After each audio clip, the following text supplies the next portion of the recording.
Caesarean operations ఎన్ని చేసుకోవచ్చు అడుగుతుంటారు కొంతమంది.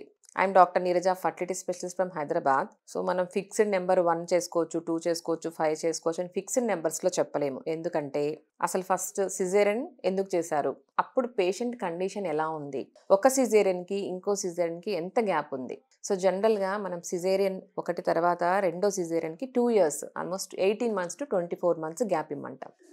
ఈ పీరియడ్లో పేషెంట్ రికవర్ అవ్వడము, బ్లడ్ లాస్ ఉంటుంది కాబట్టి ఐరన్ సప్లిమెంట్స్, కాల్షియం సప్లిమెంట్స్ అవన్నీ తీసుకుంటే ఆ స్కార్ స్ట్రెంత్ అంతా రీగైన్ అవుతుంది. కాబట్టి మినిమం 2 years గ్యాప్ ఇస్తే స్కార్ హెల్దీగా ఉంటుంది కాబట్టి సెకండ్ ప్రెగ్నెన్సీ ప్లాన్ చేసుకోవచ్చు అని చెప్తుంటాం.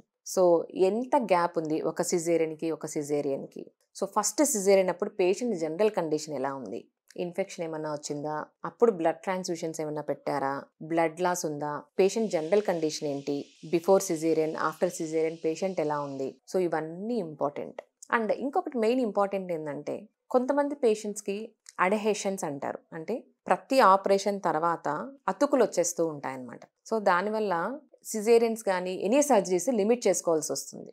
సో అది మనిషికి డిపెండ్ అవుతూ ఉంటుంది. సో ఈ ఫ్యాక్టర్స్ అన్నీ మనం దృష్టిలో పెట్టుకొని మ్యాక్సిమం ఒక 3 సిజేరియన్స్ వరకు అయితే అలో చేయొచ్చు అనమాట. సో అది కూడా మన పేషెంట్ జనరల్ హెల్త్ ఎలా ఉంది అవన్నీ గమనించుకొని చెప్పాలి. సో నేను నాకున్న 16-17 years ఎక్స్పీరియన్స్లో ఒక పేషెంట్కి 5 సిజేరియన్స్ చేశానండి. Almost 5th caesarean.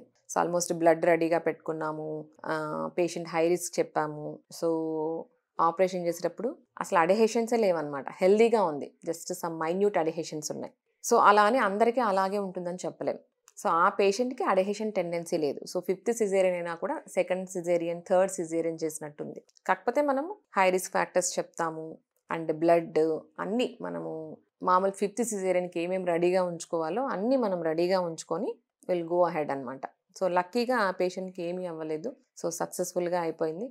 సో సిజేరియన్తో పాటు ట్యూబెక్టమీ కూడా చేసేసామన్నమాట. సో అలాగా డిపెండ్స్ అనమాట, పేషెంట్ ఇండికేషన్స్ని బట్టి, జనరల్ హెల్త్ని బట్టి, ఒక ప్రెగ్నెన్సీకి ఎంత గ్యాప్ ఉంది దాన్ని బట్టి మనం పేషెంట్కి అడ్వైస్ చేస్తూ ఉంటాం. Thank you.